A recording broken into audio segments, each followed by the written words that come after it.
जैसा कि हमने देखा था पियोल को हरा दिया रहता है विंड सावरेन ने और लेकर चला गया रहता है उस बच्चे को। और अब हम सुबह सुबह देखते हैं सियोन एस्टेब्लिशमेंट में योसिन बहुत ही ज्यादा चिढ़ा हुआ रहता है इस बात से कि वो पियोल का कुछ भी बिगाड़ नहीं सकता। ये तो उसे पहले भी पता रहता है, मगर अब उसे पूरा यकीन हो गया है क्योंकि उसके सामने लाशें पड़ी हुई हैं 7 स्टार्स हॉल की। खाली एक मेंबर की नहीं, पूरे मेंबर्स की ही लाशें। उन सभी लाशों को देखते हुए बोलता है, मैंने कभी सोचा ही नहीं था कि 7 स्टार्स हॉल के मेंबर को एक रात में ही मार दिया जाएगा। 7 स्टार्स हॉल में काफी जाने माने थे हुनान में। इस बात के पीछे एक ठोस कारण है कि दूसरे पावरफुल सेक्ट होने के बावजूद भी 7 स्टार्स हॉल को मान्यता मिलने का अवसर मिला। सोचने वाली बात है, वो लोग बस इस तरह से मारे जाएंगे। पियोल, तेरे स्किल्स कितने ज्यादा है, क्या ये हद से ज्यादा नहीं हो रहा है? जब भी जांगहू में असाधारण व्यक्ति आता है तो आमतौर पर बदलाव की लहर दौड़ जाती है। अपने मेंबर्स को बोलता है, लाशों की जांच करो और पता लगाओ कौन किया है ये। मेंबर सर झुकाकर बोलते हैं, ठीक है सर। पीछे एक शख्स से योसिन पूछता है, कहाँ है वो शख्स बोलता है, वर्कशॉप में है। योसिन बोलता है, वर्कशॉप में? वो शख्स बोलता है, उस वर्कशॉप को चलाता है टांग क्लैन का डिसेंडेंट। योसिन बोलता है, पता लगाओ कैसे वो लोग जुड़े हैं और ये पता लगाओ कि कैसे उन लोगों का संबंध इतना गहरा है। पियोल के ऊपर सब कुछ पता लगाओ। हालांकि हम उसे काबू नहीं कर सकते, हमें जितना हो सके उतना उस पर जानकारी इकट्ठा करना होगा और महंगी कीमत पर बेचना होगा। और अब हम दूसरी जगह देखते हैं। सोचू पूछता है, तो वो विंड सावरेन था जो सिन्वो को लेकर गया उसकी रक्षा करने के लिए। पियोल बोलता है, ऐसा लग नहीं रहा था कि वो झूठ बोल रहा था।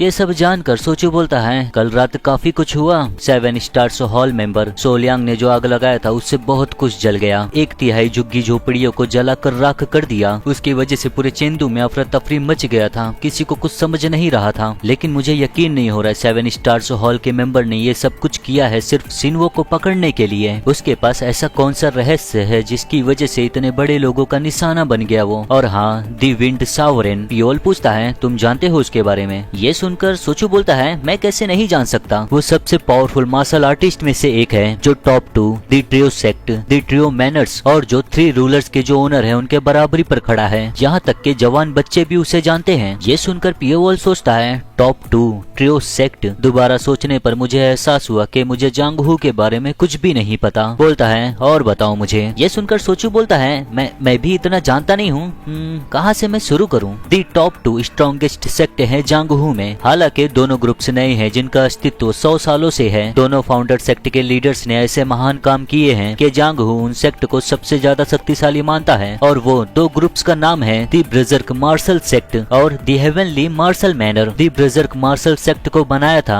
महान ली गुआक ने, जो अंत किया था ग्रेट डिमोनिक वॉर को। उनके कोशिश करने के बदौलत ही वो सबसे ज्यादा ताकतवर बनने में सक्षम हो पाए। और अभी उस सेक्ट का लीडर है ली गुआक का बेटा ली चांग। दी हेवनली मार्शल मैनर का मास्टर है महान जांग चांगवा, जिन्होंने जांगहू में हुआ बड़े पैमाने का रक्तपात का दोषी सेलिस्टल डीमन ट्रूप लीडर उसे मारा था। उन लोगों के पास अपार धन दौलत है और वो कई मार्शल आर्टिस्ट को इकट्ठा करके सबसे शक्तिशाली ग्रुप्स में से एक ग्रुप बनाने में सक्षम। टॉप 2 के बिल्कुल पीछे ट्रियो सेक्ट हैं। उन लोगों को माना जाता है वो लोग ग्रेट डिमोनिक वॉर में बहुत ज्यादा योगदान दिए हैं अपना। दी साउलिन टेम्पल, दी वुडांग सेक्ट और दी माउंट हुआ सेक्ट। ट्रियो मैनर्स है दी डिवाइन मून मैनर, दी फैंटम सॉर्ड मैनर और दी रेन सॉर्ड मैनर। अपने छोटे से इतिहास की तुलना में उनके पास अपार शक्ति है। और आखिर में दी 3 रूलर्स हैं दी ड्रैगन हेवन गॉर्ज, दी मार्शल सॉर्ड ट्रूप और दी वाटर हेवन सोसाइटी। देखा जाएगा तो 10 रूलर्स थे, लेकिन ग्रेट डिमोनिक वॉर में सिर्फ 3 बचे, इसलिए कहा जाता है दी 3 रूलर्स। इन 11 ग्रुप्स के ओनर को जांगहू का रूलर कहा जा सकता है। और वहाँ ऐसे भी लोग हैं जो किसी भी ग्रुप से नहीं हैं, लेकिन उनके जितना ही शक्तिशाली हैं। वो हैं दी 8 स्टार्स और 3 सावरेन्स। दी विंड सावरेन उनमें से एक है। विंड सावरेन को छोड़कर दूसरे मार्शल सावरेन हैं योम बुल ई और दी सॉर्ड सावरेन हन योचियोन। 8 स्टार्स के बारे में मैं इतना नहीं जानता, तो तुम्हें किसी और से पूछना होगा उनके बारे में। पियोल बोलता है, तो तुम ये बोल रहे हो 20 लोग और है जो विंड सावरेन के जितना शक्तिशाली हैं? सोचता है, मैंने लोगों से ये कहते हुए सुना है कि जांगहू में अनगिनत असाधारण लोग हैं। अगर हम उन लोगों में से कम प्रसिद्ध लोगों को भी शामिल कर ले तो 20 से ज्यादा ही रहेंगे। जांगहू सच में काफी बड़ी जगह है।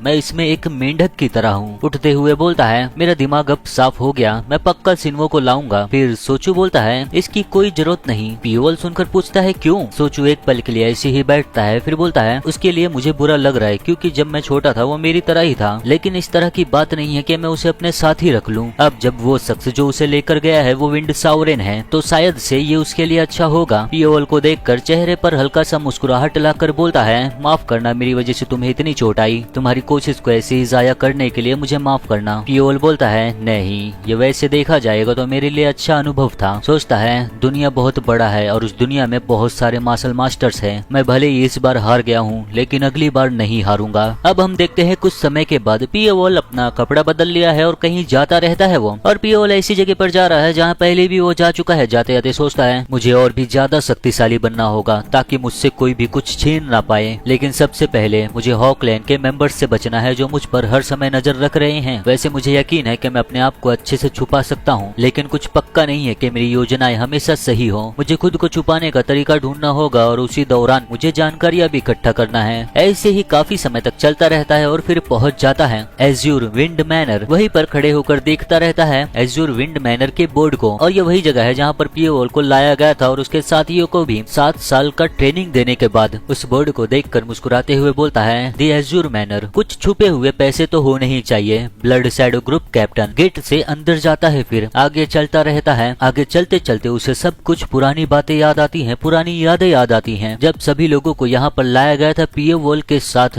और इन लोगों को थोड़े पल के लिए सुकून मिला था। पियोल को सभी लोगों का झलक दिखाई देता है एक एल्यूजन की तरह और पियोल उनके बगल से गुजरता रहता है। खड़े होकर एक पल के लिए सब कुछ याद करता रहता है और देखता रहता है यहाँ से वहाँ। फिर आगे बढ़ने लगता है, जहाँ से बढ़ता रहता है उधर ही सामने कोई खड़ा रहता है। पियोल के सामने खड़ी रहती है लियान जो देखती रहती है पियोल को। ऐसा पियोल को महसूस होता है और पियोल उसके भी बगल से फिर गुजर जाता है। पुरानी यादें ताजा करके जाता है एक मैंशन में। अंदर घुसकर यहाँ वहाँ देखते हुए सोचता है ऐसा लगता है एमएस सेक्ट ने जब ब्लड शैडो ग्रुप को मार दिया था पूरी तरह, उसके बाद से यहाँ पर कोई भी नहीं है। हालांकि देखकर लगता है कि यहाँ पर पहले भी किसी ने लूटपाट किया है लेकिन उन्होंने कोई जरूरी चीज नहीं लिया। वजह क्यों मैं यहाँ पर आया हूँ मुझे यकीन है वो यही कहीं पर होगा। ब्लड शैडो ग्रुप का कैप्टन बहुत निर्दयी था और बच्चों के साथ बहुत कठोर तरीके से पेश आता था। वो उन्हें एक हथियार की तरह समझता था। जब ऐसे लोग पैसे कमाने की कोशिश करते हैं तो कमाने के लिए वो कोई भी तरीका अपनाने के लिए तैयार रहते हैं। कई बार उसने पैसा इकट्ठा करने के लिए असासिन ग्रुप का नाम गुप्त रखा। वो जिन चीजों को भी इकट्ठा किया है उनमें से सिर्फ एक कीमती है और ऐसी जगह पर छुपा कर रखा होगा जहाँ उसे कोई भी आसानी से ढूंढ ना पाए। और पियोल उसी चीज को ढूंढता रहता है। उसकी नजर जाती है ऊपर तो छत के ऊपर जो मार्क हैं छोटे छोटे, उनमें से एक मार्क का निशान टेढ़ा रहता है। पियोल को पता चल जाता है, तुरंत ही अपने थ्रेड का इस्तेमाल करता है उस जगह को खोलने के लिए और वो खुल भी जाता है। पियोल देखता है, फिर ऊपर जाने के लिए जंप मारता है। ऊपर आता है तो देखते हैं हम काफी अंधेरा है, मगर उसी अंधेरी जगह पर एक छोटा सा बक्सा हमें दिखता है। उस बक्से के अंदर कुछ रखा रहता है। पियोल उस बक्से को खोलता है और उसके अंदर से वही चीज निकलता है जो पियोल को चाहिए। उस बक्से के अंदर से बुक निकलता है, शायद से ये मार्शल आर्ट का बुक होगा, मुझे भी पता नहीं। फिर अब हम देखते हैं दूसरी जगह। यहाँ पर आता है पियोल, अंदर बैठा रहता है और उसी मेंशन के अंदर एक शख्स गुनगुनाते हुए आगे बढ़ता रहता है। आगे जाते जाते गुनगुनाता रहता है, दरवाजा खोलते हुए बोलता है, तो कहाँ पर मैं जाऊँ खेलने के लिए कल। तभी उसका नजर जाता है सामने, तो उसके सामने कोई बैठा है और वो रहता है पियोल। पियोल उस शख्स को देखकर बोलता है, जो चियांग, जो चियांग। पियोल को देखकर ही डर जाता है, तुरंत ही भागने लगता है यही बोलते हुए, कौन हो तुम, कोई बाहर है क्या। जो चियांग पूरी तरह घबरा गया रहता है। पियोल बोलता है, कोई भी यहाँ पर आएगा नहीं तेरे लिए। जो चियांग सुनकर बोलता है, हाँ। अगल बगल देखता है तो इधर जितने भी लोग रहते हैं सबको पियोल पहले ही मार चुका है। जो चियांग ये देखकर पूरी तरह घबरा जाता है, डर जाता है वो। पियोल बोलता है, ऐसा लगता है तूने इतने समय में काफी धन इकट्ठा कर लिया है। जो चियांग ये सुनकर पियोल को देखता है, घबराया हुआ बोलता है, क्या तुम डार्क मून से हो। पियोल ये सुनकर कुछ बोलता नहीं, सिर्फ देखता रहता है उसे। फिर बोलता है, हाँ। ये सुनकर जो चियांग तुरंत ही घुटने पर आ जाता है, अपना सर झुकाकर बोलता है, मैंने आपसे कोई भी खबर नहीं सुना, मुझे एहसास नहीं हुआ कि ये आप हो, कृपया करके मुझे माफ करो। मैं सोचा था आप मुझसे दिलचस्पी खो दिए हो। सोचता है घबराते हुए, यहाँ पर फिर से क्या आ गया है, पिछले 7 सालों से ये एक भी बार नहीं दिखा। बोलता है, मेरे भूखे समय पर आपने जो मुझ पर दया दिखाया था मैं उसे भूला नहीं हूँ। मैंने आपके लिए सारी दौलत इकट्ठा कर ली है, कृपया करके इसे ले लो। ये सुनने के बाद पियोल ऐसे ही बैठे रहता है और वो शख्स डरा हुआ वैसे ही सर झुकाए हुए बैठा रहता है। फिर सोचता है पियोल कुछ बोल क्यों नहीं रहे। धीरे धीरे नजरें उठाकर देखता है ऊपर तो पियोल यहाँ से गायब हो चुका है, चला गया है पियोल। पियोल के जाने के बाद जो चियांग को बहुत राहत मिलता है। चलो ये खत्म हुआ, मुझे यकीन नहीं हो रहा है वो वापस आया। मुझे लगता है पहले की तरह ही सालाना सुरक्षा का पैसा देना पड़ेगा। हम देखते हैं पियोल घर के ऊपर ही खड़ा रहता है, उसके हाथ में बहुत सारे पैसे रहते हैं। उन पैसों को उछालते हुए बोलता है, कहते हैं एक खरगोश कई सारे बिल बनाता है। मुझे पता था गु जुयांग बहुत सारा पैसा अलग अलग जगहों पर रखा होगा जरूरी समय के लिए। ऐसा लगता है मैं व्यस्त रहूंगा अब जब मुझे इतनी जगह जाना है। और यही से पियोल पैसा इकट्ठा करना शुरू करता है। पैसा तो नहीं कहूंगा मगर बहुत सारी जगह जाता है वो ऐसे ही। और अब हम कुछ दिनों के बाद देखते हैं एक दूसरी जगह यहाँ पर आया है सिनपोंग और इसके साथ में है लीसो। वह एक जगह को देखते रहते हैं जो पूरी तरह तबाह हुआ रहता है। सिनपोंग ये सब देखकर बोलता है 7 स्टार्स को रोकने का जिम्मेदारी मुझे ही लेना चाहिए था। ये सुनकर सोहा बोलती है अंकल ये आपकी गलती नहीं है। 7 स्टार्स हॉल से निपटना इतना आसान नहीं होता। आपको ये भी नहीं पता था कि उन लोगों ने ऐसा क्यों किया। दूसरे चाहे कुछ भी कहे आपके महान श्रेष्ठता और वीरता के बारे में सभी जानते हैं। ये सुनकर सिनपोंग हंसते हुए बोलता है धन्यवाद। देखते हैं हम कई सारे लोग यहाँ पर कुछ न कुछ करते रहते हैं। सिनपोंग उन लोगों को देखकर बोलता है मैं चेंदू में ही रुकूंगा उस असैसिन का पता लगाने के लिए। मुझे जानना होगा कि अगर वो जांगहू का खतरा है। सोहा को बोलता है मैं चाहता हूँ तुम वापस जाओ मेन स्टेट में। सोहा ये सुनकर थोड़ा चौंक जाती है क्या मैं ये नहीं कर सकती। सिनपोंग बोलता है सोहा जैसा कि मैं कहा। सोहा बोलती है अंकल। सिनपोंग बोलता है इतना जिद्दी मत बनो। वो शख्स बहुत ही ज्यादा खतरनाक है। अगर उसकी वजह से मैंने तुम्हें खतरे में डाला तो मैं अपनी बहन का कभी सामना नहीं कर पाऊंगा। अब सोहा के पास कुछ बचा नहीं है बोलने के लिए। बोलती है अगर आप ऐसा कह रहे हो तो मैं वापस जाती हूँ। सिनपोंग सुनकर बोलता है धन्यवाद और मुझे माफ करना जांगहू में तुम्हें घुमाने का वादा मैं पूरा नहीं कर पाया। सोहा बोलती है कोई बात नहीं अगली बार मैं रुकती हूँ और नजर रखती हूँ। अभी के लिए मैं मेन स्टेट में वापस जाती हूँ लेकिन मुझे पता है मैं वापस आऊंगी। ये सुनकर सिनपोंग खाली यही बोलता है सोहा।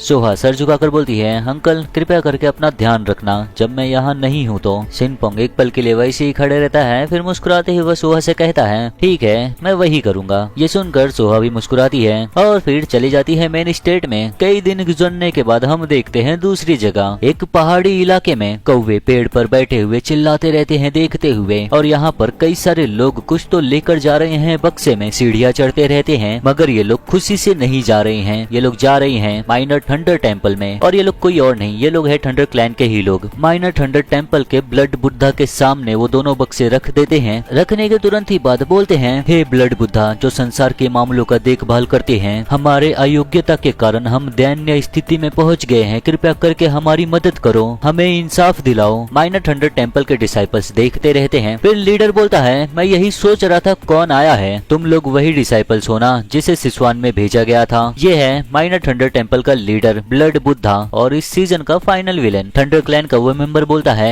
जी हाँ हमें आदेश दिया गया था एल्डर मॉन्क के द्वारा जांगहू में जाने के लिए। ब्लड बुद्धा बोलता है तो तुम लोग सब वापस क्यों आ गए। क्या उसने कहा नहीं था सिसवान में बेस बनाना है। वो मेंबर्स डर की वजह से अपना सर झुकाकर माफी मांगने लगते हैं। कृपया करके हमें माफ कर दो हमें क्षमा कर दो। हम थंडर क्लैंस के डिसाइपल्स को चिंगचांग सेक्ट की वजह से हमारे सेक्ट लीडर और हमारे यंग सेक्ट लीडर को खोने के बाद हमें कुत्तों की तरह निकाल दिया गया सिसवान से। कृपया करके मदद करो हमारी इस गलत को सही करने के लिए। ये सब सुनकर ब्लड बुद्धा को काफी गुस्सा आ जाता है। क्या चिंगचांग सेक्ट ने क्या किया। और गुस्से से उसके हाथों में जो माला रहती है वो टूट जाता है उसके ऑरा की वजह से। उसका ऑरा उसके शरीर से निकलने लगता है करंट की तरह। बोलता है गुस्से से माइनर थंडर टेम्पल के साथ खेलने का उन लोगों का हिम्मत भी कैसे हुआ। हम इसे अनदेखा नहीं कर सकते। वो डिसाइपल्स जो रोते रहते हैं वो ब्लड बुद्धा का ऑरा ही देखकर घबराए रहते हैं। इतना इंटेंस ऑरा रहता है उसका। ब्लड बुद्धा बोलता है यूकियम मैं उसे भेजता हूँ इस चीज का ख्याल रखने के लिए। चिंगचांग सेक्ट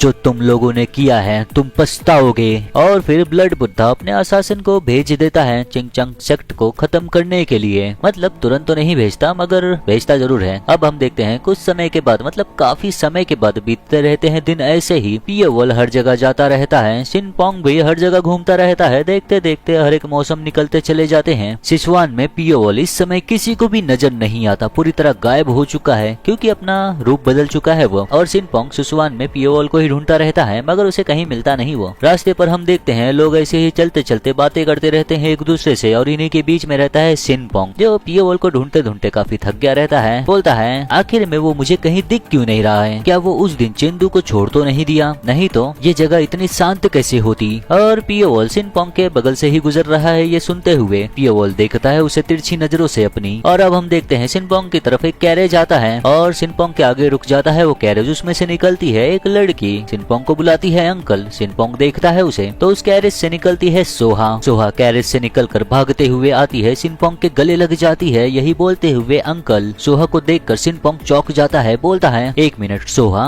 तुम यहाँ पर क्यों हो। सोहा सिनपोंग के गले ही लगी रहती है। बोलती है अब जब आप नहीं आए तो मैं यहाँ पर आई। शुक्र है आप ठीक हो। सिनपोंग बोलता है बदमाश तुम्हें वापस गए हुए अभी ज्यादा समय भी नहीं हुआ। क्या तुम यहाँ पर इतना लंबा सफर तय कर अकेले ही आई, बर्फ भी बहुत ज्यादा गिर रही है। सोहा कैरेज की तरफ देखते हुए बोलती है, चिंता मत करो, मेरे साथ एक दोस्त है। सिनपोंग बोलता है, एक दोस्त? और वो दोस्त कैरेज से निकलती है। वो दोस्त सिनपोंग के सामने आकर ग्रीट करती है उसे, मैं वो जियोंग, मैं मेरा रिस्पेक्ट देती हूँ शैडोलेस प्रैक्टिशनर यो सिनपोंग को, और ये है एल्यूजन स्वॉर्ड फेरी से वो जियोंग। सिनपोंग देखकर तुरंत ही पहचान लेता है, चौंक जाता है, पूछता है, तुम मेरी भतीजी को कैसे जानती हो? सोचता है ये स्वॉर्ड सॉवरेन हान यूचुन की डायरेक्ट डिसाइपल है, ये यहाँ पर क्या कर रही है? वो जियोंग बोलती है, मैं सोहा को बहुत लंबे समय से जानती हूँ, ये मेरी पहली बार है इसके साथ इतनी लंबी सफर पर आना। सिनपोंग सुनकर बोलता है, तो तुम यहाँ पर हो इसकी वजह से, माफ करना अगर तुम्हें दिक्कत हुआ हो तो। ये सुनकर सोहा बोलती है, दिक्कत अंकल? वन जियोंग बोलती है, बिल्कुल नहीं, मुझे यहाँ आना ही था। दी गोल्डन हेवन सोसाइटी फैसला कर लिए हैं यहाँ पर इकट्ठा होंगे। सिनपोंग सुनकर बोलता है, दी गोल्डन हेवन सोसाइटी, फिर तो यहाँ पर जल्दी ही बहुत सारे जवान और प्रतिभाशाली लोग आने वाले हैं। सोहा वन जियोंग का हाथ पकड़कर बोलती है, लेकिन सब लोग नहीं, कुछ ही लोग यहाँ पर आएंगे, इसी वजह से मैं रात में खाना नहीं खा पाऊंगी आपके साथ। ऐसे ही ये लोग बातें करते रहते हैं थोड़े समय तक, और इन सब की बातें सुनता रहता है पियोवॉल, छुप कर सुनता रहता है। वो पियोवॉल भी पता कर रहा है कि कौन कौन यहाँ पर आ रहे हैं। और अब हम कुछ समय के बाद देखते हैं एक टावर्न में। टावर्न के अंदर देखते हैं यहाँ पर एक शख्स बैठा हुआ है टेबल पर, और ये है little fist king Jimin Piyong. यहाँ पर आए हैं वन जियोंग और सोहा। वन जियोंग और सोहा को हाथ दिखाता है, वो बुलाता है अपनी तरफ। सोहा देखकर बोलती है, बहुत दिन मिले हुए हो गए हैं पियोंग। वन जियोंग बोलती है, मैं देख सकती हूँ तुम लोग अभी भी आजादी से घूम रहे हो, तुम लोग यहाँ पर जल्दी आ गए और वैशालियों में भी जाकर आ गए होंगे। दोनों जन जाकर चेयर पर बैठते हैं। पियोंग ये सुनकर हंसते हुए बोलता है, यहाँ की वेबसाइट सच में बहुत अलग है, सच में। ये सुनकर वन जियोंग बोलती है, बहुत हो गया, मेरे कान अब फटने वाले हैं।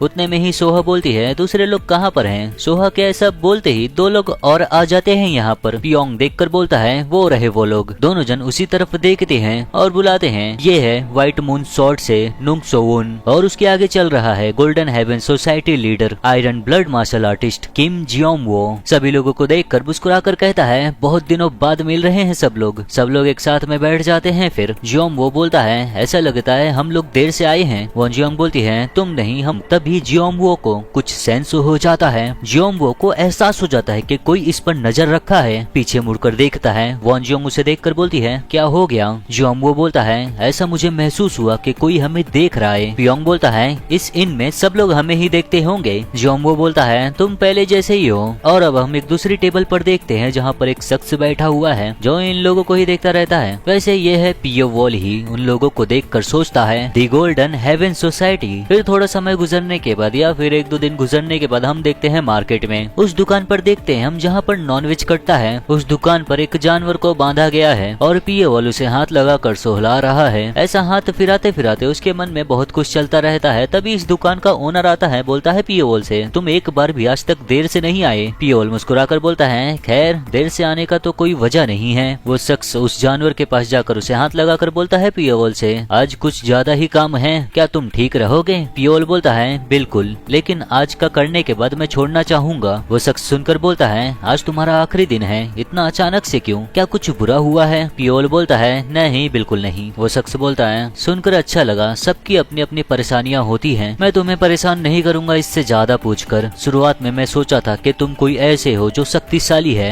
लेकिन सोचने वाली बात है कोई शख्स इतना स्किल्ड है कि काऊ को बिना दर्द के ही भेज देता है। तुम जन्म लिए हो किलिंग इंस्टिंक्ट्स के साथ। जाते जाते बोलता है, मैं काम तुम पर छोड़ता हूँ, फिर वापस आ जाना काम करने जब चाहो तब। पियोवॉल बोलता है, ठीक है, और वो शख्स चले जाता है यहाँ से। पियोवॉल काऊ को देखते हुए सोचता है, हालांकि इसमें कुछ समय लगा, लेकिन पशुओं को मारने के बाद मुझे एक चीज का एहसास हुआ, अगर तुम किसी भी जिंदा चीज के डेथ एक्यू पॉइंट पे मार दो उसे, तो तुम उसकी जिंदगी एक झटके में खत्म कर सकते हो। वो हर एक जीव में एक जगह पर नहीं होता, वो हमेशा चलता फिरता रहता है और इसके चलने का एक निश्चित नियम होता है, और उस नियम को आज आखिरी बार मैं पता कर लूंगा। काऊ को मारने जाता है, मारते हुए यही बोलता है, मुझे माफ करना, और फिर काऊ के डेथ एक्यू पॉइंट पर मारता है। काऊ की आंखें बंद होने लगती हैं, बिना किसी दर्द के, उसे कुछ भी पता नहीं चलता और उसका मौत हो जाता है। काऊ नीचे गिर जाती है। पियोवॉल वहीं पर खड़ा रहता है उसे देखते हुए, और अब पियोवॉल सीख चुका है एक नया टेक्निक। और अब हम रात के समय देखते हैं सियोन एस्टेब्लिशमेंट में अंदर बैठा रहता है योशिन। ऐसे ही बैठा रहता है, बहुत कुछ सोचता रहता है। सोचने वाली बात है, बिना कोई नतीजा दिखाए मैं चेंदू में फंसा रहूंगा। इससे मुझे गुस्सा आने लगा है, क्या ये सही है? मेरे समय को ऐसे ही मैं बर्बाद कर रहा हूँ। तभी सियोन एस्टेब्लिशमेंट की एक मेंबर आती है, बोलती है, कैप्टन। योशिन बोलता है, हाँ क्या हुआ? वो लेडी बोलती है, है कोई आया है जो ब्रांच लीडर को ढूंढ रहा है, लेकिन वो कोई ऐसा शख्स है जिसे नए ब्रांच लीडर संभाल नहीं पाएंगे। योशिन ये सुनता है तो उसके मन में जिज्ञासा आ जाता है, बोलता है ओ कौन है वो बड़ा शख्स। वो लड़की बोलती है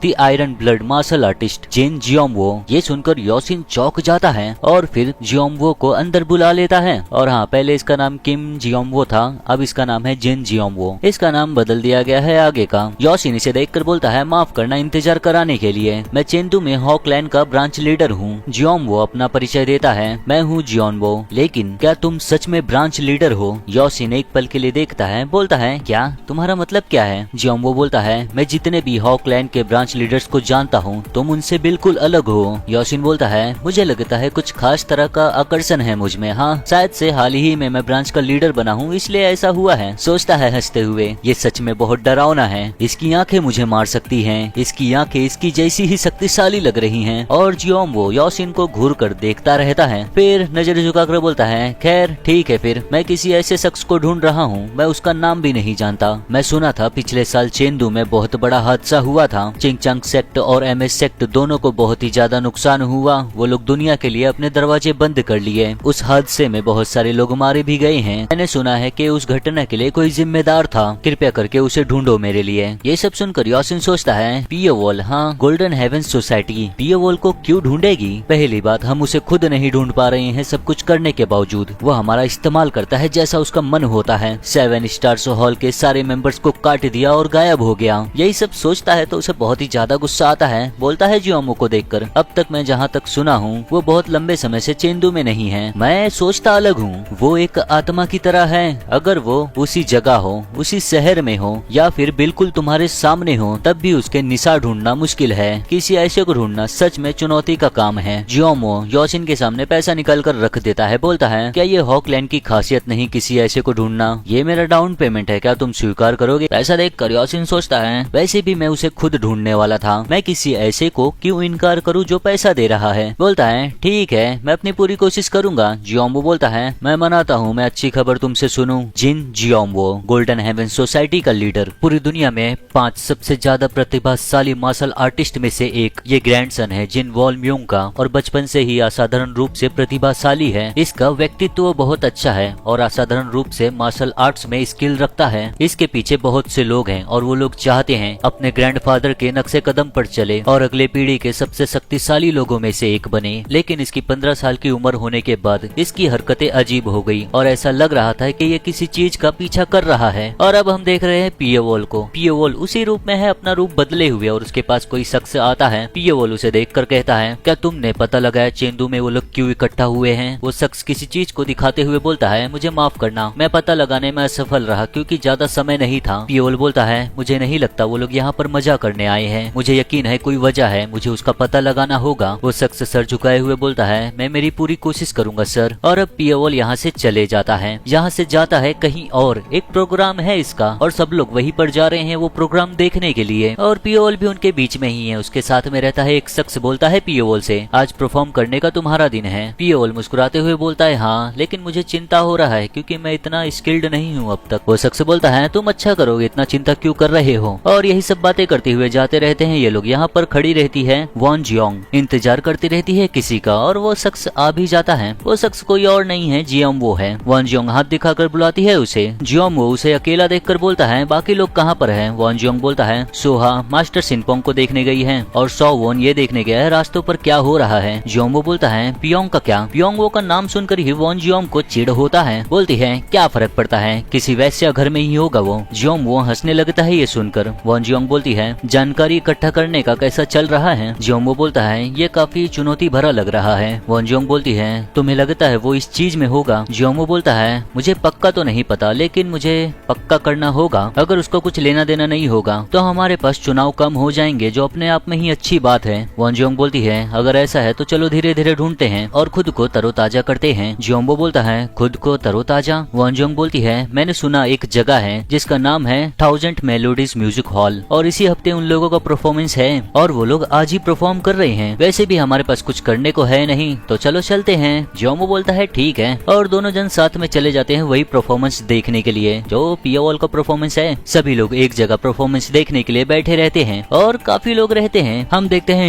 इंस्ट्रूमेंट को कोटो, जापानीज में इसे कोटो बोलेंगे, और पियोवोल इसे लेकर बैठा रहता है। फिर पियोवोल बजाना शुरू करता है। वॉनजियोंग और जियोनवो दोनों जन साथ में देखते रहते हैं इस परफॉर्मेंस को। वॉनजियोंग बोलती है, हालांकि तकनीक असाधारण नहीं है लेकिन म्यूजिक काफी इम्प्रेसिव है, हर एक नोट एकदम एक्यूरेट है और उसकी मन की शक्ति भी महसूस कर सकते हो। जियोमो सुनकर बोलता है, ऐसा है? वॉनजियोंग बोलती है, ऐसा महसूस नहीं होता कि ये लंबे समय से सीख रहा है, अगर ये जल्दी शुरुआत किया होता तो एक महान म्यूजिशियन बन पाता। कितने शर्म की बात है। जियोमो पियोवोल को देखते हुए सोचता है, हालांकि मुझे म्यूजिक के बारे में इतना पता नहीं है लेकिन वो म्यूजिशियन अजीब है, जो एनर्जी उसके अंदर से बाहर आ रहा है वो स्वॉर्ड्समैन की तरह ही है। क्या होता अगर वो इंस्ट्रूमेंट की जगह एक स्वॉर्ड पकड़ा होता? तभी वॉनजियोंग को एहसास होता है जियोमो के ऑरा का। देखती है उसे तो जियोमो घूर कर देखता रहता है पियोवोल को। वॉनजियोंग समझ नहीं पाती, बोलती है, क्या क्या हुआ? जियोमो सुनकर बोलता है, वो शख्स, क्या कोई तरीका है जिससे हम पता लगा सके वो कौन है? वॉनजियोंग बोलती है, क्यों तुम पूछ रहे हो? क्या कुछ है उसे लेकर जो तुम्हें परेशान कर रहा है? जियोमो बोलता है, मुझे बस जिज्ञासा है। जियोमो का इंटेंस एनर्जी निकलते रहता है। वॉनजियोंग उठकर जाते हुए बोलती है, मैं पता लगाती हूँ। जियोमो बोलता है, कृपया पता लगाओ। पियोवोल को देखते हुए सोचता है, ये एनर्जी पक्का मुझे महसूस हो रहा है, जाना पहचाना। इससे मुझे जो एहसास होता है वो वैसा ही है जो इनमें मुझे एहसास हुआ था जब मैं दूसरों से मिलने गया था। पियोवोल बैठकर बजाता रहता है, देखता है जियोमो को, और अब पियोवोल असली स्किल्स दिखाएगा। पियोवोल म्यूजिक को और भी ज्यादा इंटेंस कर देता है। जियोमो देखता रहता है गौर से। पियोवोल उसी तरीके से बजाना शुरू करता है। उसके पीछे जो बैठकर बजाते रहते हैं दूसरे इंस्ट्रूमेंट, वो भी देखकर चौंक जाते हैं, एक दूसरे को देखते हैं, फिर बजाना शुरू करते हैं पियोवोल की तरह ही, ताकि पियोवोल से मैच हो। पियोवोल लगातार उसी तरह से बजाता रहता है और इस म्यूजिक से सब लोग एकदम खुश हो जाते हैं। ये म्यूजिक सुनकर जियोमो खुद दंग रहता है, पियोवोल को गौर से देखता रहता है बजाते हुए। पियोवोल इसी तरह बजाते रहता है। पियोवोल का परफॉर्मेंस जैसे ही खत्म होता है सब लोग चिल्लाने लगते हैं जोर जोर से, और जियोमो पूरी तरह चौंका ही रहता है। तभी आती है वॉनजियोंग, बोलती है, मैंने पता लगाया, इसका नाम है लिम कोनोक, चेंदू का एक साधारण नागरिक और व्यापार की अच्छी समझ रखता है। हालांकि उसे अपने माँ बाप से बहुत संपत्ति मिला था और वो अपने बिजनेस स्किल्स से और भी ज्यादा बढ़ाया। अच्छा खासा पैसा इकट्ठा करने के बाद वो एंटरटेनर बनने का रास्ता चुना, जो उसका बहुत पहले से सपना था। जियोमो बोलता है, क्या तुम्हें यकीन है वो चेंदू का साधारण नागरिक है? वॉनजियोंग बोलती है, मैंने ये पक्का किया बहुत सारे लोगों से पूछकर, मुझे यकीन है ये सच है। जियोमो उठते हुए बोलता है, मुझे पता चलेगा जब मैं इससे खुद से बात करूंगा जाकर। वॉनजियोंग बोलती है, तुम उससे बात करना चाहते हो अभी? और जियोमो चला जाता है पियोवोल से बात करने के लिए। वॉनजियोंग कुछ बोल नहीं पाती, बस देखती रहती है उसे। जियोमो पियोवोल के पीछे आकर खुद का परिचय देता है, तुम्हारा परफॉर्मेंस बहुत ही अच्छा था, मेरा नाम है जिन जियोमो। पियोवोल देखकर ग्रीट करता है, ओ मैं हूँ लिम कोनोक, धन्यवाद ऐसा कहने के लिए। जियोमो बोलता है, तुम्हारा परफॉर्मेंस सच में बहुत ही कमाल का था, असभ्य जैसा अचानक से आने के लिए माफी चाहूंगा मैं, क्यों ना हम साथ में चाय पिए अगर इससे कुछ दिक्कत नहीं है तुम्हें तो। और ऐसी ही थोड़ी बहुत बातें करते हैं ये लोग, फिर चले जाते हैं। पियोवोल अपने रास्ते जाता रहता है। आगे जाते जाते सोचता है, जिन जियोमो, हालांकि हम ज्यादा बात नहीं किए फिर भी मुझे उसकी तीखी निगाहों का एहसास हो रहा था। और अब पियोवोल अपने असली रूप में आते हुए सोचता है, मुझे बुलाना परफॉर्मेंस की वजह से ये सिर्फ बहाना है, क्यों वो मेरे पास आया? मेरे पास दूसरा मौका आएगा ये पता लगाने का कि ये क्या करने वाला है। अच्छा होगा अगर मैं उसे करीब रखूं। यही सब सोचते हुए जाता रहता है घर की तरफ। घर के सामने जाते ही एक बूढ़ा आदमी दरवाजा खोलता है, उसके हाथों में कुछ रहता है। पियोवोल पूछता है उससे, मैनेजर गो, क्या बात है? गो कुछ भी बोलता नहीं है, पियोवोल को देता है टेलिस्मेंट बॉकलेट। पियोवोल देखकर सोचता है, थंडर क्लैन के संदिग्ध गतिविधियों का पता चला। थंडर क्लैन पूरी तरह गिर गया था। सेक्ट लीडर और यंग सेक्ट लीडर के मरने के बाद इतने समय के बाद ये लोग अचानक से क्या करने जा रहे हैं, उन लोगों पर मुझे नजर रखना होगा। और अब हम देख रहे हैं थंडर क्लैन का वो ब्रांच जो सिसवान में है। यहाँ पर बहुत सारे लोग खड़े रहते हैं हाथ में मसाल लिए हुए। उनके बीच में एक शख्स खड़ा रहता है जो थंडर क्लैन से है, इसका नाम है वो क्यूनगुआ। वैसे सच में दोस्तों इन लोगों का नाम कुछ ऐसा होता है जो प्रोनाउंस करने में बहुत मुश्किल होता है मुझे। जो भी हो, क्यूनगुआ सोचता है, यही लगता है थंडर क्लैन अब वापस कभी भी खड़ा नहीं हो पाएगा। चिंगचांग सेक्ट, मैं मेरी कब्र में भी आराम नहीं करूंगा जब तक तुम हरामजादे घुटने पर नहीं आ जाते।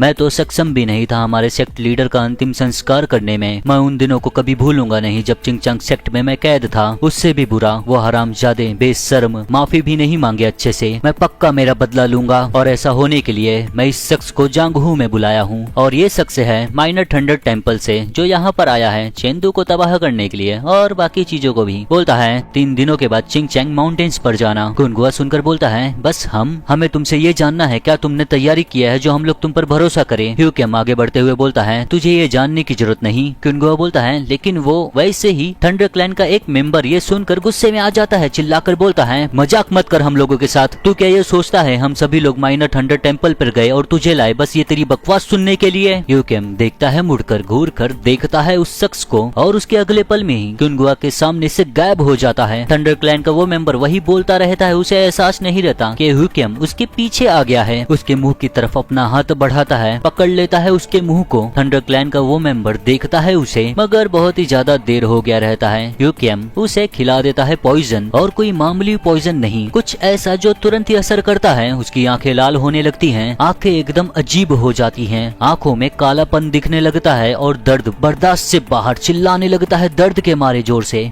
और अपने ही हाथों से खुद को खरोच मारता है, खुद के चेहरे पर खरोच मारता है, खुद की आंखें ही फोड़ लेता है, अपने ही आंख में उंगली घुसा देता है। ह्यूकेम उसके करीब जाकर बोलता है मेरा अपमान करना एल्डर का अपमान करने जैसा होगा, और एल्डर का अपमान करना ऐसा गुनाह है जो माफी के लायक नहीं। और थंडर क्लैन के ये मेंबर का मौत हो जाता है जगह पर ही। और अब हम देखते हैं दूसरी जगह, एक इन के अंदर, और इसके अंदर बैठा है पियोंग, पीता रहता है अपने साथियों के साथ, साथ में बातें करते करते गेम भी खेलते रहते हैं ये लोग। पियोंग बोलता है इतना लंबा सफर तय करने के बाद ऐसा समय बिताना बहुत अच्छा है। सामने बैठा हुआ शख्स बोलता है इस जगह पर तुम्हें क्या लेकर आया? पियोंग बोलता है मैं यहाँ पर आया हूँ क्योंकि यहाँ पर सब इकट्ठा हो रहे हैं, आज के बाद से मैं यहाँ खेलते नहीं रह सकता, तो आज मैं पूरा आनंद लूंगा। वो शख्स सुनकर बोलता है ओ ये तो अच्छी बात नहीं है। और उतने में ही पियोंग के बगल से एक लड़की गुजरती है। पियोंग का ध्यान जाता है उस पर, तो वो लड़की बहुत ही ज्यादा सुंदर है और ये लड़की इसी इन की है, इसका नाम है सोयांग। जाती रहती है, पियोंग का नजर ही नहीं हटता उस पर से ही। दूसरा शख्स देख कर बोलता है वो सोयांग है, वो आज भी बहुत ही ज्यादा सुंदर लग रही है, क्या उसे देखना तुम्हारा पहली बार है? ये मैनेजर है 1000 फ्रेग्रेंस पेविलियन की। इतना बोलता है तभी वो देखता है पियोंग को, तो पियोंग उठ कर जाता रहता है उस लड़की के पास, तुरंत ही जाकर सोयांग का हाथ पकड़ लेता है। सोयांग ये देख कर डर जाती है। पियोंग बोलता है हे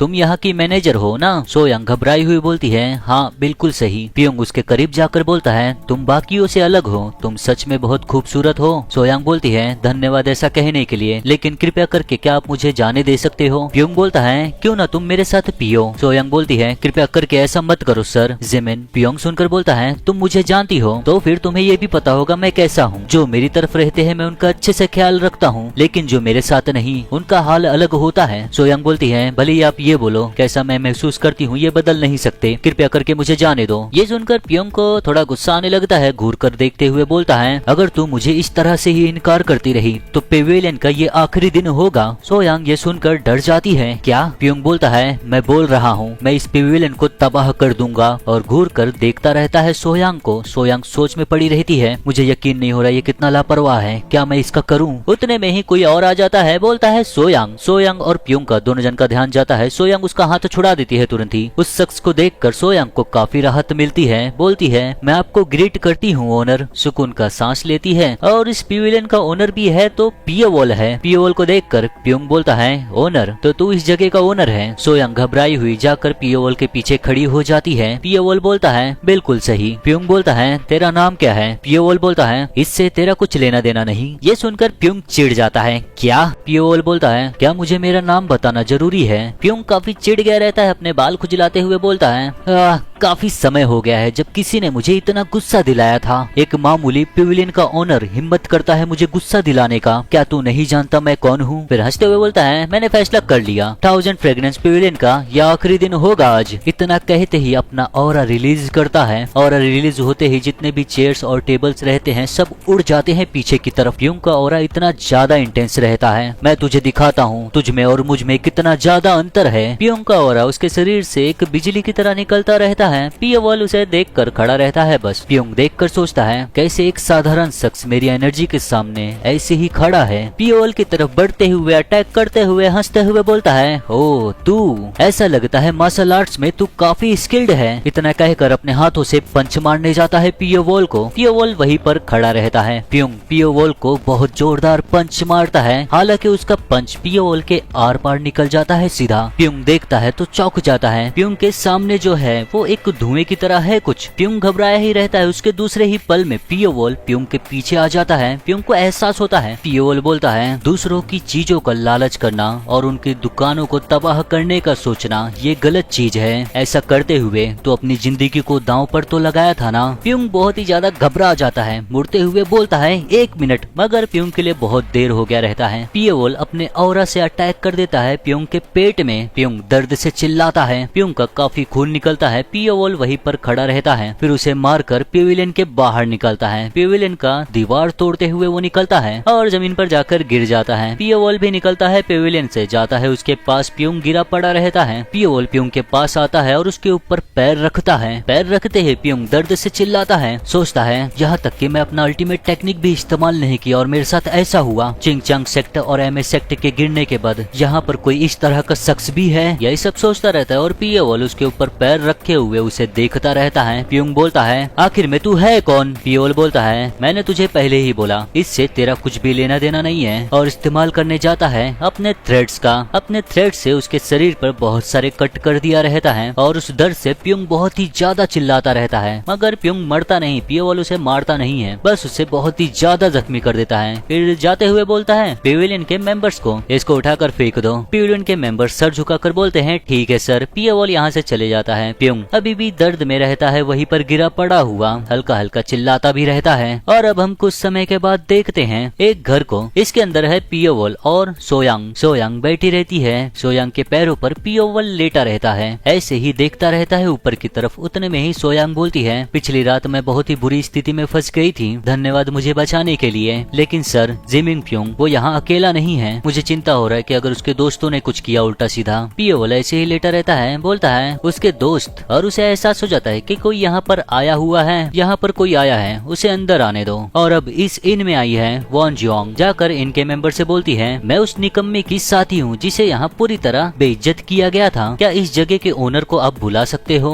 वॉन जियोंग जाकर एक दरवाजे के सामने खड़ी हो जाती है। वैसे ही उसे आवाज आता है अंदर आ जाओ। वॉन जियोंग एक पल के लिए सोच में पड़ जाती है कि वो उसे कैसे पता चला कि मैं बाहर हूँ। दरवाजा खोलती है, अंदर देखती है। अंदर देखती है तो कोई उसके सामने बैठा है। मगर पियोवॉल को देखते ही उसके अंदर एक डर सा आ जाता है। पियोवॉल देखता रहता है वॉन जियोंग को और वॉन जियोंग पियोवॉल को देखती है तो उसे एहसास होता है कि जैसे बहुत बड़ा सा सांप उसके सामने है। सोच में पड़ जाती है इस शख्स के साथ क्या है? मुझे महसूस हो रहा है जैसे मैं किसी बड़े सांप के सामने हूँ। बोलती है क्या तुम 1000 फ्रेग्रेंस पेविलियन के ओनर हो? पियोवॉल बोलता है बैठ जाओ। वॉन जियोंग आगे बढ़ती है बैठने के लिए। पियोवॉल बोलता है ओनर है सोयांग, पेविलियन चलाने के लिए मैं बस उसका थोड़ा सा मदद कर रहा हूँ। वॉन जियोंग बोलती है अच्छा, तुमसे मिलकर अच्छा लगा। मैं हूँ Won Jeong, the illusion sword fairy. तुमने मेरे बारे में सुना है? पियोवॉल बोलता है नहीं। वॉन जियोंग बोलती है तो फिर मुझे और मेहनत करना होगा। मुझे लगा जांगहू में मैं काफी प्रसिद्ध हूँ। ऐसा लगता है अब तक इस जगह पर मेरा नाम नहीं आया है। सोचती है क्या ये सिसवान के बाहर पहले कभी निकला नहीं है? लेकिन ये इतना स्किल्ड है। हाँ, जिमिन प्युंग को ऐसी हालत में कर दिया,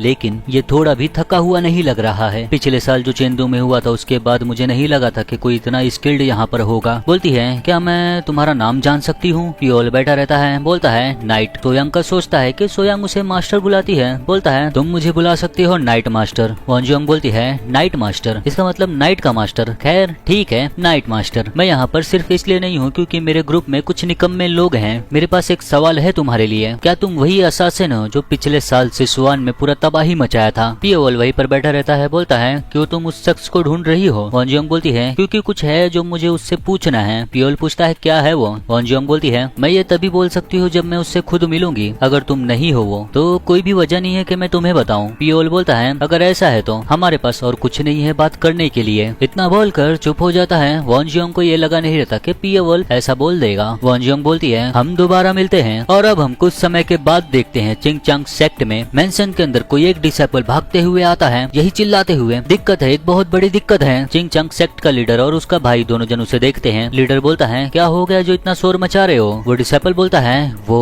थंडर क्लैन के मेंबर्स बाहर इंतजार कर रहे हैं। ये सुनकर दोनों जन थोड़ा हैरान हो जाते हैं। बाहर जाते हैं, फिर बाहर देखते हैं बहुत सारे थंडर सेक्ट के लोग खड़े हुए हैं और चिंगचांग सेक्ट के लीडर और चिंगचांग सेक्ट के डिसाइपल्स भी बाहर आगे रहते हैं। क्युनगुआ लीडर से बोलता है मैं थंडर क्लैन का नया लीडर हूँ, हो क्युनगुआ। चिंगचांग सेक्ट का लीडर बोलता है अमित आयुष, मैं हूँ मू रियोंग, चिंगचांग सेक्ट का लीडर। क्युनगुआ उसके सामने ही खड़ा रहता है। काफी पसीने छूटते रहते हैं उसके। सोचता है अब हमें क्या करना चाहिए। हिक्विम ने हमें यहाँ पर आने बोला था लेकिन समय समय निकालने के लिए मैं क्या बात करूं? उसके अंदर कुछ तो अजीब सा होने लगता है। ये देखकर चिंगचंग सेक्ट का लीडर मुरोयांग बोलता है, सेक्ट लीडर क्या तुम ठीक हो? क्यूनहुआ को याद आता है उसके लीडर का मौत और यंग लीडर का मौत। बोलता है घबराते हुए, थंडर क्लैन के वैध उत्तराधिकारी के रूप में मैं यहाँ पर आया हूँ चिंगचंग सेक्ट को ये बोलने हमारे क्लैन लीडर की मौत का जवाबदारी ले। चिंगचंग सेक्ट का लीडर वैसे ही खड़ा रहता है, मगर ये सुनकर सेज मुआ चिल्लाकर बोलता है, जिसको जिम्मेदारी लेना था वो पहले ही जा चुका है। मुरोयांग बोलता है अपने भाई को, रुक जाओ जूनियर ब्रदर। क्यूनहुआ को बोलता है, जिम्मेदारी लूं? हाँ, किस तरह से चाहते हो हम लोग जिम्मेदारी ले? क्यूनहुआ बोलता है, हमने हमारा क्लैन लीडर खोया तो इसलिए हम चाहते हैं जान की कीमत चिंगचंग सेक्ट भरे किसी ऐसे शख्स से जो उसके लिए जरूरी है। सेक्ट लीडर कृपया करके अपने आप को मार दो। इतना बोलकर वहीं पर खड़ा रहता है। ये खुद काफी घबराया रहता है। चिंगचंग सेक्ट का लीडर वैसे ही खड़ा रहता है। ये सुनकर काफी हैरान हो जाता है, खुद को मार दूं? और चिंगचंग सेक्ट के डिसाइपल ये सुनकर भड़क जाते हैं, क्या खुद को मार ले? क्या तुम लोग हमारे कल्ट इतना घिनौना बात करने का तुम्हारा हिम्मत भी कैसे हुआ? थंडर क्लैन तुम लोगों ने सीमा लांघ दिया है। और यही सब चिल्लाते रहते हैं। क्यूनहुआ घबरा जाता है और भी ज्यादा, उसे समझता नहीं है क्या करना चाहिए। सोचता है, यूकियम तुमने कहा था चिंगचंग सेक्ट में जब तक हम हंगामा मचाते रहेंगे तुम सब कुछ संभाल लोगे, अब हमें क्या करना चाहिए? यही सब सोचकर काफी घबराया रहता है। तभी थंडर क्लैन की तरफ से एक शख्स निकल कर आता है। बोलता है, एक मिनट रुको। क्यूनहुआ देखता है उसे। वो शख्स बोलता है, मैं हूँ high heaven master academy's master Lee Pyeong. इसे देखकर सब लोग एक पल के लिए वैसे ही खड़े रहते हैं। मुरोयांग देखकर बोलता है, ओ मास्टर ली तुम यहाँ पर क्या कर रहे हो? सोचता है कितना बुरा समय है, इनका इस तरह का दृश्य देखना कितना शर्मनाक है। चिंगचंग सेक्ट और high heaven martial arts academy पिछले सेंचुरी से काफी करीबी रिश्ते में हैं। इसने खुद ही इसमें शामिल होने का फैसला लिया होगा क्योंकि वो हमें इस तरह का हंसने जैसा अनुरोध स्वीकार करते हुए देख नहीं सकता होगा। ली पियोंग मुस्कुराते हुए बोलता है, मुझे लगता है थंडर क्लैन के लीडर जो अनुरोध कर रहे हैं वो ठीक है। ऐसा सुनने के बाद मुरोयांग को विश्वास ही नहीं होता, पूरी तरह दंग हो जाता है। क्या? फिर थंडर क्लैन के बीच में से एक और शख्स निकलता है। यही बोलते हुए, बगल हो जाओ। सब लोग बगल हो जाते हैं। वो शख्स बाहर निकलते हुए बोलता है, मैं हूँ जो गुल हो ट्रू मार्शल सेक्ट से। आगे आकर बोलता है, मैं भी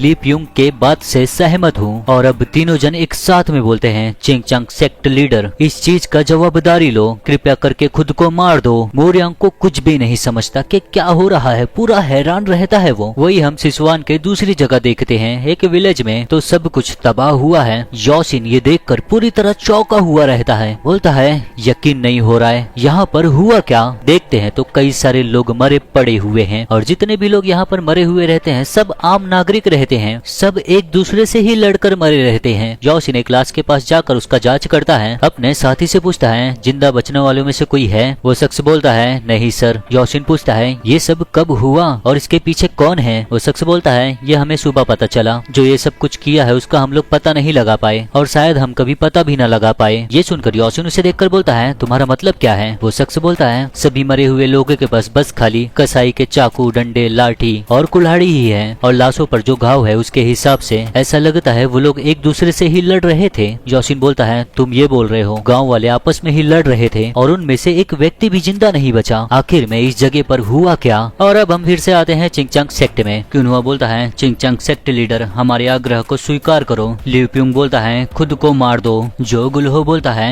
भरपाई करो। चिंगचंग सेक्ट का लीडर मुरोयांग कुछ भी समझता नहीं है ये क्या हो रहा है। इसके भी काफी पसीने छूटते हैं। सेज मुहुआ बोलता है, सेक्ट लीडर दोनों जन को देखो, वो लोग अजीब लग रहे हैं, मुझे नहीं लगता उनका दिमाग सही से चल रहा है। लीडर बोलता है, मैं मानता हूँ। तभी चिंगचंग सेक्ट से एक डिसाइपल बोलता है, सेक्ट लीडर मुझे कुछ बोलना है। सेक्ट लीडर और मुहुआ दोनों जन उसे ही देखते हैं। लीडर बोलता है, चुंगक्योंग क्या बात है? और इस डिसाइपल को भी कुछ तो हुआ रहता है। चिंगचंग सेक्ट का लीडर देखकर ही समझ जाता है। वो डिसाइपल वहीं पर खड़ा रहता है, फिर तुरंत ही अपने कपड़ों से एक डैगर निकालता है और तुरंत ही चिंगचंग सेक्ट के लीडर के ऊपर अटैक कर देता है। ना सेज मुहुआ ना ही लीडर को एहसास रहता है कि कुछ ऐसा ये करेगा। वो डिसाइपल चिंगचंग सेक्ट के लीडर के पेट में डैगर घुसा देता है। डैगर से अटैक करने के बाद तुरंत ही पीछे जंप मार लेता है। सेज मुहुआ तुरंत ही लीडर को देखकर पकड़ता है, यही चिल्लाते हुए, सेक्ट लीडर मुरोयांग के पेट में डैगर घुसा हुआ है। और वो उसी डिसाइपल को देखता रहता है क्योंकि कुछ भी समझ नहीं आता कि ऐसा क्यों हुआ। और सेक्ट लीडर काफी बूढ़ा हो गया है तो वो उतना सहन नहीं कर पाता, उसका शरीर पूरा कांपता रहता है। सेज मुहुआ देखता रहता है, काफी घबराया हुआ रहता है। सेक्ट लीडर को संभालता है, उस डिसाइपल को चिल्लाकर बोलता है, आखिर में तू ये कर क्या रहा है? डिसाइपल बोलता है, व्यक्ति को अपने किए गए पापों का फल भुगतना चाहिए। इतना बोलकर हंसता रहता है और उसके पीछे कुछ डिसाइपल्स और रहते हैं चिंगचंग सेक्ट के और इनको भी यही हुआ रहता है। सब लोग यही बोलते हैं, भरपाई करो, भरपाई करो, अपने पापों का भरपाई करो। सब लोग यही बोलते रहते हैं। चिंगचांग सेक्ट का लीडर घुटने पर आ गया रहता है। सेज मुहुआ उन सभी को देखकर बोलता है, तुम सब लोग क्या कर रहे हो? उतने में ही वो सभी डिसाइपल्स एक साथ में अटैक कर देते हैं दूसरे डिसाइपल्स के ऊपर। मेरा मतलब चिंगचांग सेक्ट के डिसाइपल्स के ही ऊपर आपस में ही लड़ने लगते हैं। जिन डिसाइपल्स को कुछ भी हुआ नहीं रहता वो भी लड़ना शुरू करते हैं खुद को बचाने के लिए और चिंगचांग सेक्ट के लीडर को बचाने के लिए। यही बोलते हैं, क्या हो गया अचानक से? सेक्ट लीडर को बचाओ। सेज मुहुआ लीडर को पकड़कर वहीं पर बैठा रहता है और देखता रहता है सभी को लड़ते हुए। और पीछे खड़े हैं ट्रू मार्शल सेक्ट से जो गुलहो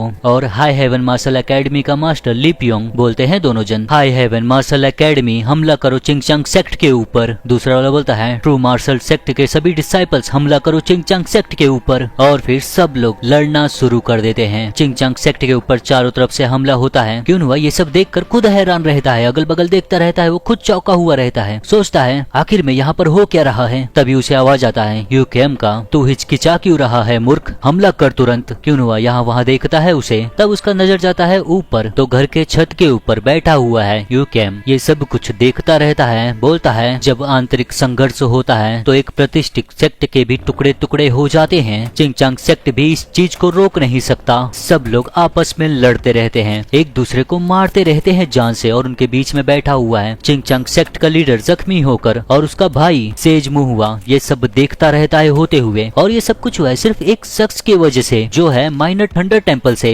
यूकेम। इसी दौरान हम देखते हैं दूसरी जगह चिंगचांग के माउंटेन्स में जंगलों में पंछी आवाज करने लगते हैं। और इन जंगलों में 3 लोग हैं, जियोनवो, नुंगसुवोन और वोजियोंग। तीनों जन को पंछियों का आवाज आता है। तीनों जन ऊपर ही देखते रहते हैं। जियोनवो बोलता है पंछी कुछ ज्यादा ही आवाज कर रहे हैं। सुन वो भी ऊपर ही देखता रहता है मगर कुछ बोलता नहीं। जियोनवो आगे बढ़ते हुए बोलता है मुझे ठीक नहीं लग रहा है इस चीज को लेकर, चलो जल्दी करते हैं। फिर तीनों जन भाग भाग कर जाने लगते हैं चिंगचांग सेक्ट की तरफ। और वही चिंगचांग सेक्ट में सब डिसाइपल्स एक दूसरे से लड़ते रहते हैं। जिस डिसाइपल को कुछ हुआ नहीं रहता वो लड़ते हुए बोलता है खुद को संभालिए, क्या कर रहा है। मगर कोई भी रुकने को तैयार नहीं, सब लोग लड़ते ही रहते हैं। सेज मुहुआ वहीं पर सेक्ट लीडर को पकड़े हुए बैठा रहता है और ये सब देखकर उसे विश्वास नहीं होता अपनी आंखों पर। मैं इस बात से ज्यादा परेशान था कि थंडर क्लैन और दूसरे सेक्ट अजीब तरह से व्यवहार कर रहे थे। अगर वो लोग अजीब तरह से व्यवहार कर रहे हैं किसी स्पेल की वजह से जो उन पर कास्ट किया गया है, अगर हमारे ही लोग पर कास्ट किया गया होता तो कोई हैरानी नहीं होती। मैंने इस बारे में कभी सोचा ही नहीं था। हमारे ही लोग अपने ही साथियों से जान दांव पर लगा कर लड़ने की आदी नहीं है। अगर ऐसे ही चलते रहा, यही सब सोचता रहता है। उतने में ही कोई जंप मार कर आता है उसके ऊपर से। जहाँ सब लोग लड़ते रहते हैं उनके बीच में ही कूद जाता है और उसके ऑरा के वेव से सब दूर हट जाते हैं। सेज मुहुआ देखता है वो शख्स उसके सामने ही खड़ा है और उसके साथ में 2 लोग और हैं चिंगचांग सेक्ट के डिसाइपल्स। सब अगल बगल हो जाते हैं और इन लोगों के बारे में तो बताया ही था, ये लोग आ ही रहे थे। जियोमो सभी के सामने खड़ा रहता है, देखता रहता है सभी को। फिर पीछे मुड़कर देखता है सेज मुहुआ को। सर झुकाकर तीनों जन सेज मुहुआ को ग्रीट करते हैं, मैं हूँ जियोमो, गोल्डन हेवन सोसाइटी से। आप बहुत बड़े परेशानी में लग रहे हो इसलिए मैं सोचा इसमें मैं आऊँ, माफ करना मुझे असभ्य होने के लिए। सेज मुहुआ जियोमो को देखकर चौंका हुआ रहता है। बोलता है ओह सर जिन, हम लोग सच में बहुत बड़ी परेशानी में हैं, धन्यवाद यहाँ आने के लिए। जियोमो पूछता है यहाँ पर क्या हो रहा है। मुहुआ बोलता है मुझे भी कुछ नहीं पता, ऐसा लगता है कोई शख्स हमारे लोगों पर सॉर्सरी का इस्तेमाल किया है। हमें कुछ भी नहीं पता कौन है वो, क्यों ऐसा कर रहा है हमारे लोगों के साथ। जियोमो बगल में देखते हुए बोलता है सॉर्सरी। सोवन जांच करता रहता है एक लाश की। बोलता है जांच करके मुझे लगता है तुम्हें ये देखना होगा, इन लोगों पर इस्तेमाल किया गया है गू पॉइजन। और गू पॉइजन के बारे में जानना होगा तो मुझे बता देना। गू पॉइजन के बारे में लिखा है लेकिन बहुत लंबा पड़ जाएगा, उसे एक्सप्लेन करूंगा तो। गू पॉइजन सुनकर सेज मुहुआ चौंक जाता है। दी गू पॉइजन, क्या तुम ये बोल रहे हो गू पॉइजन का इस्तेमाल किया गया है सब लोगों पर? जिनके ऊपर भी गू पॉइजन का इस्तेमाल हुआ रहता है वो लोग ज़ॉम्बीज की तरह बर्ताव करते हैं। लेकिन एक शख्स ऐसे ही खड़ा रहता है, वो खुद चौंक जाता है गू पॉइजन का नाम सुनकर। और वो शख्स है कि हुआ। बोलता है क्या दी गू पॉइजन? सोच में रहता है बहुत ही ज्यादा। फिर जियोमो का नजर जाता है उस पर, गौर से देखता है उसे। तभी सोवन बोलता है अगर ये सच में गू पॉइजन है तो जो शख्स पॉइजन को फैला रहा है वो करीब ही होगा। हमें उस शख्स को ढूंढना होगा और उसे रास्ते से हटाना होगा। जियोमो को बोलता है ये जगह हम पर छोड़ दो, जाओ और पता लगाओ उस सॉर्सरर का और उसे रास्ते से हटा दो। जियोमो बोलता है ठीक है। इतना बोलकर जियोमो इस्तेमाल करता है प्रेजेंस डिटेक्शन। उसका एनर्जी चारों तरफ फैलता है उस शख्स का पता लगाने के लिए और काफी दूर तक फैलता है। जियोमो को तुरंत पता भी चल जाता है कहाँ पर है वो। बोलता है ढूंढ लिया। इतना बोलकर तुरंत ही जंप मारता है ऊपर की तरफ और तेजी से जाता है यूकेम को पकड़ने के लिए। जंप मारा रहता है, आसमान में ही रहता है। ऊपर से देखता है तो उसे सिर्फ जंगल ही जंगल दिख रहा है। फिर अपने ऑरा को इन्फ्यूज करता है अपने स्वॉर्ड में। उसी जंगल में एक स्वॉर्ड स्लैश मारता है उसे, जहाँ पर लगता है कि वो शख्स है उसी जगह पर मारता है वो। सब कुछ हटने के बाद हमें वो शख्स दिख जाता है, यूकियम। वो वहीं पर खड़ा रहता है, जियोमो देखता है, फिर उसके सामने आकर उतरता है वो। यूकियम जियोमो को देखकर बोलता है, तूने मुझे ढूंढा कैसे? जियोमो अपनी स्वॉर्ड उसे दिखाते हुए बोलता है, किस चीज के पीछे है तू और ऐसी बुरी हरकत क्यों कर रहा है? यूकियम हंसने लगता है, बोलता है, किसे पता। फिर जियोमो अपना ऑरा रिलीज करते हुए बोलता है, अगर तूने जवाब नहीं दिया तो मेरे पास कोई और चुनाव नहीं बचेगा, लेकिन जबरदस्ती तुझसे सॉर्सरी बंद कराऊंगा। जियोमो का ऑरा इतना ज्यादा इंटेंस रहता है कि उसके अगल बगल की हवाएं बहुत ही ज्यादा मोटी हो जाती है। हवा का एक भंवर सा बनने लगता है हल्का हल्का, और उसकी स्वॉर्ड से ऑरा निकलता रहता है धुएं की तरह। ये देखता रहता है यूकियम। फिर जियोमो अपनी स्वॉर्ड को ऊपर करता है, फिर नीचे की तरफ स्विंग करता है, एक शक्तिशाली स्वॉर्ड स्लैश मारता है। उसका स्वॉर्ड स्लैश देखकर ऐसा लगता है कि आसमान से कोई अटैक किया है जमीन की तरफ, और वो स्वॉर्ड स्लैश सीधा आता रहता है यूकियम की तरफ। यूकियम उसके सामने ही खड़ा रहता है, देखता रहता है। जियोमो का ऑरा इस तरह से ग्लो करता रहता है कि यूकियम भी लाल लाल दिखने लगता है, और वो ऑरा स्लैश यूकियम से होकर गुजर जाता है। वो स्वॉर्ड स्लैश एक बड़े से चट्टान को बीच से काट देता है। जियोमो वैसे ही खड़ा रहता है सामने देखते हुए। उतने में ही जियोमो के पीछे आ जाता है यूकियम, बोलता है, बुरा नहीं था।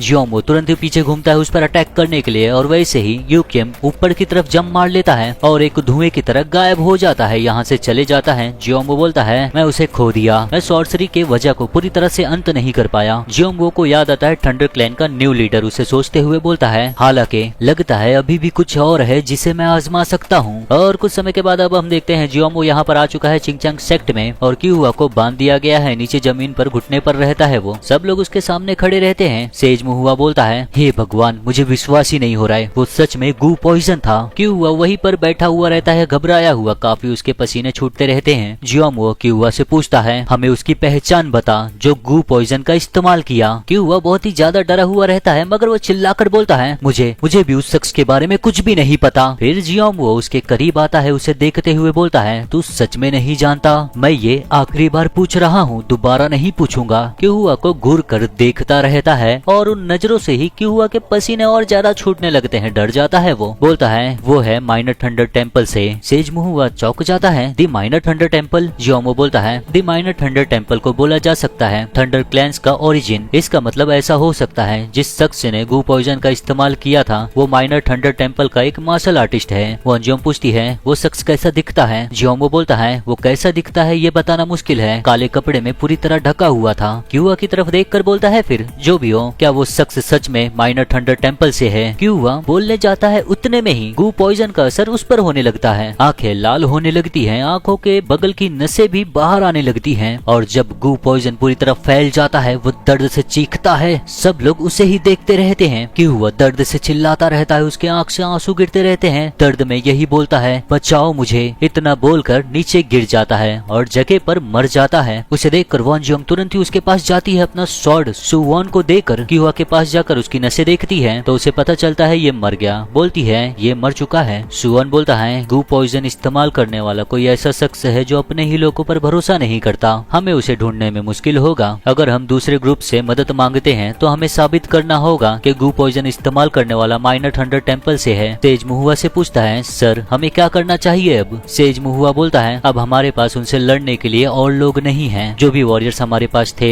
उन्हें बहुत चोट आई है। मुझे कुछ भी नहीं पता सब कुछ पहले जैसा होने में कितना समय जाएगा, मुझे माफ करना, लेकिन हम लोग इस चीज से बाहर रहेंगे। ऐसा बोलते हुए बहुत ही ज्यादा निराश रहता है। जियोमो उसे देखकर बोलता है, सर। सेज मुहुआ बोलता है, लोग कहते हैं कि एक सज्जन व्यक्ति का बदला कभी देर से नहीं आता। चिंगचांग सेक्ट का बदला 100 साल भी इंतजार कर सकता है। जब तक वो दिन नहीं आता हम अपनी पुरानी प्रतिष्ठा वापस हासिल करेंगे और इस अपमान का बदला लेंगे। जियोमो बोलता है, अगर आपका यही फैसला है तो कुछ कर नहीं सकते। मैं यही आशा करता हूँ चिंगचांग सेक्ट अपना गौरव वापस हासिल करे। सेज मुहुआ आसमान की तरफ देखते हुए बोलता है, धन्यवाद। हम देखते हैं शाम होने को आ गया है। तीनों जन चिंगचांग माउंटेन से जाते रहते हैं। जियोमो चलते चलते बोलता है, हम लोग उस शख्स का पता लगाएंगे। हमारा अपोनेंट एक मॉन्स्टर है जो दूसरों के दिमाग को काबू करता है अपनी मर्जी से। अगर वो हमारे हाथों से बच गया तो भविष्य में परेशानियां खड़ी करते रहेगा। हमें उसे ढूंढना ही होगा और उसे रास्ते से हटाना होगा। सोवन बोलता है, काफी समय हो गया है उसे भागे हुए, क्या हम उसे पकड़ भी पाएंगे? जियोमो बोलता है, मैं उसके खून के निशान देख सकता हूँ जो वो पीछे छोड़ा है। मैंने उसे स्वॉर्ड से जो घाव दिया था वो काफी गहरा है, इसलिए एक मामूली फिजिशियन उसका मदद नहीं कर पाएगा। ऐसा मुमकिन है चेंदू में वो उस जगह पर जाए जहाँ पे रेनाउन फिजिशियन उसे मिल सके। हमें हॉकलैंड से संपर्क करना होगा और उनसे मदद मांगना होगा। सोवन बोलता है मैं ये करता हूँ। वन जियोंग बोलती है हमारी स्थिति के बारे में मैं बताती हूँ सोहा और सर सिन को ताकि वो हमारी मदद कर सके। मुझे यकीन है सर सिन हमारी जरूर मदद करेंगे। जियोंगवो सुनकर बोलता है तो फिर ये तय होता है। आगे जाता रहता है। दोनों जन जियोंगवो को ही देखते रहते हैं। सुवन बोलता है ऐसा लगता है इस चीज से हमारा उतना फायदा नहीं होगा। वन जियोंग बोलती है खैर ऐसा तो है नहीं कि ये पहली बार है। ये थोड़ा मूर्ख है लेकिन जियोंगवो की तरह न्याय का भावना रखने वाले लोग बहुत ही ज्यादा कम हैं। आखिर में यही हमें अपने दृढ़ विश्वास के साथ आगे ले चल रहा था। सुवन सुनकर बोलता है हाँ मैं सहमत हूँ, चलो जल्दी करते हैं। वन जियोंग बोलती है ठीक है और तीनों जन यहाँ से जाते रहते हैं। रात हो गया है। अब हम देख रहे हैं, हम देखते हैं सोयांग को जो पियोवल से बोलती है अपनी यात्रा से वापस सुरक्षित आना। पियोवल सोयांग को देखते हुए बोलता है सोयांग मैं वापस आऊंगा। सोयांग का चेहरा लाल रहता है। मुस्कुराते हुए बोलती है मैं हमेशा आपका इंतजार करती रहूंगी। पियोवल उसे देखकर मुस्कुराता है फिर जाने लगता है। सोयांग पियोवल को जाते हुए देखती रहती है वहीं पर खड़े होकर और पियोवल आगे जाता रहता है। काफी समय तक ऐसे ही चलता रहता है। कोई भी उसे कहीं दिखता नहीं है। सब लोग अपने अपने घर में हैं। तभी पियोवल का नजर जाता है एक घर के सामने तो कोई शख्स उसके सामने खड़ा है और वो शख्स है जियोंगवो जो देखता रहता है पियोवल को और पियोवल का ही इंतजार करता रहता है। पियोवल देखकर पहचान लेता है। सोचता है जिन जियोंगवो। जियोंगवो ग्रीट करता है पियोवल को। बोलता है मैं हूँ जिन जियोंगवो दी आयरन ब्लड मार्शल आर्टिस्ट। क्या तुम ही ओनर हो 1000 फ्रेगनेंस? पियोवल बोलता है उसे लेकर क्या है? जियोंगवो बोलता है दरअसल मुझे तुम्हारी मदद चाहिए। वैसे ही जियोंगवो को उस एनर्जी का एहसास होता है जो उसे पहले भी एहसास हो चुका है। चौंक जाता है। बोलता है ऐसा लगता है हम पहले भी मिले हैं लेकिन पहले तुम्हारा चेहरा ये नहीं था। हालांकि मुझे नहीं पता तुम्हारा असली चेहरा कौन है। तुम्हारे चेहरे अलग अलग क्यों हैं? कौन हो तुम? पियोवल वैसे ही खड़ा रहता है जियोंगवो को देखते हुए। तो दोस्तों ये चैप्टर यहीं पर खत्म होता है। उम्मीद करता हूँ एक्सप्लेनेशन आप लोगों को पसंद आया हो। वीडियो को हाइप करना मत भूलना। तो चलो अब मिलते हैं स्वॉर्ड मास्टर यंग सन के वीडियो में जिसका एक चैप्टर मैं पहले से पेंडिंग रखा था क्योंकि उसमें कुछ खास नहीं था, मगर दोनों को कंबाइन करके आप लोगों को संडे को वीडियो मिल ही जाएगा। तो चलो अभी के लिए अलविदा।